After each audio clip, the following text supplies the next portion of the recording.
이화영의 정치여행.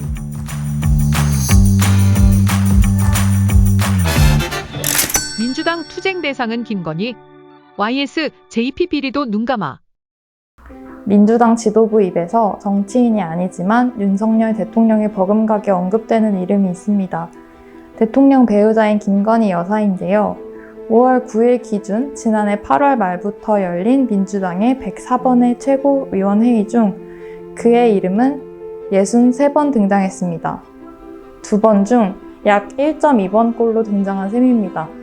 현장 최고위원회의, 원내대책회의까지 합하면 그 횟수는 더 많습니다. 과거 김영삼 전 대통령이 제1야당 총재로 박정희 정권의 강경 대여 투쟁을 벌이던 1974년의 일을 소개하려 합니다.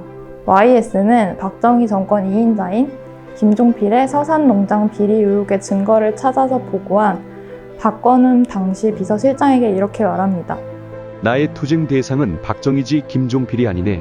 이복의 박 실장, 특정 개인을 공략하는 건 좋은 방법이 아니네. 적을 여럿 만드는 것은 좋지 않다고. 이것은 보류야. 보관하고만 있게. YS는 자신이 맞서 싸워야 할 대상을 박정희 독재 정권으로 한정했습니다.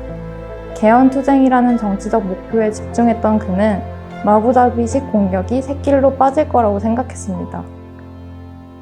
김 여사는 공식적으로는 국정 운영에 책임을 물을 수 있는 자리에 있는 건 아닙니다. 하지만 민주당은 김 여사를 윤석열 정부의 약한 고리로 보고 공략하는 모양새입니다. 제대로 검증되지 않은 주장이 당 공식회의나 언론에 오르내리고 지적에도 불구하고 허위사실이 확대 재생산되는 문제가 발생하고 있어서인데요.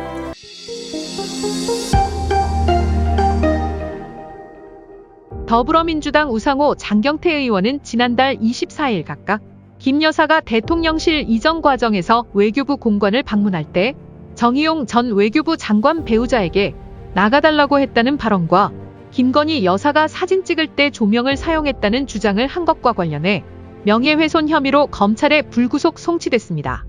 서울경찰청 관계자가 지난달 24일 열린 기자간담회에서 장 최고위원의 발언과 관련해 사진 영상을 종합 검토한 결과 조명은 설치되지 않았다고 판단했고 관련 외신이나 사진 전문가 분석도 없었던 것으로 확인됐다고 설명했지만 장 최고위원은 답정너식 경찰 수사라며 항의했습니다.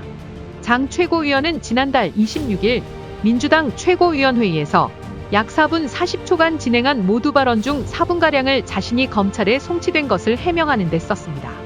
김 여사가 캄보디아를 방문할 당시 상황이 촬영된 영상을 틀어 가리켜 이처럼 그림자가 어른거려도 대통령실은 조명은 없었다며 나를 명예훼손죄로 고발했다며 송치가 부당하다는 취지의 발언도 했습니다. 같은 자리에 있던 이재명 더불어민주당 대표는 내가 봐도 조명 같은데 나도 고발하길 바란다고 거들었습니다. 민주당 김민석 정책위의장은 아예 대통령 배우자 역할을 규정한 대통령 배우자법 발의하겠다고 나섰습니다. 김 정책위의장은 지난달 27일 정책조정회의에서 대통령 배우자에 대한 국민의 관심이 계속 높아지고 있다며 이런 문제를 더 이상 시중 농담거리로 놔두는 것보다 정상적인 국정 시스템 속에서 다뤄나가는 것이 좋다고 본다고 발의 배경을 설명했습니다. 야당의 비판과 견제 대상에 대통령과 대통령의 가족이 포함되는 건 당연하지만 비판을 위한 비판에 가까워져 합리적 비판인지에 대해 의문이라는 평가가 있습니다. YS는 하다못해 박정희 정권 2인자인 김종필 비리 혐의 자체도 염두에 두지 않았습니다. 투쟁 대상이 명확했던 것이죠. 지금 민주당이 투쟁하고 견제할 대상은 윤석열 정부인데 그게 안 풀리니 김건희에게 향하는 것으로 보입니다. 경찰에서조차도 조명이 아니라고 하는데 당사자 아닌 지도부까지 나서서 맞다며 공격하고 있습니다. 민주당의 이러한 행태는 정치사에 찾아보기 힘든 유례입니다. 비판은 사실에 근거해야 하는데 장경태 의원의 경우 사실관계가 어긋남에도 불구하고 뉴스를 확대 재생산하고 있습니다. 일방적 악마화에 가깝습니다. 어디에도 대통령 배우자법이 있는 나라는 없습니다. 민주당이 여당일 때 만들지 않다가 지금 추진하겠다는 것은 배우자를 통제하겠다는 의지 표현입니다.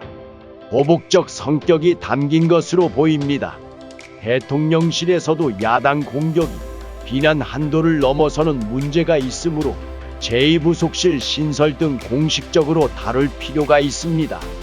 공식 라인을 통해 자료를 축적하면 나중에 증명할 근거를 제시할 수 있습니다.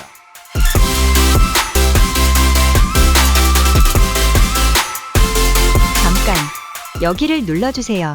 구독과 좋아요를 눌러주시는 분들에게 건강과 행운 장수를 기원합니다.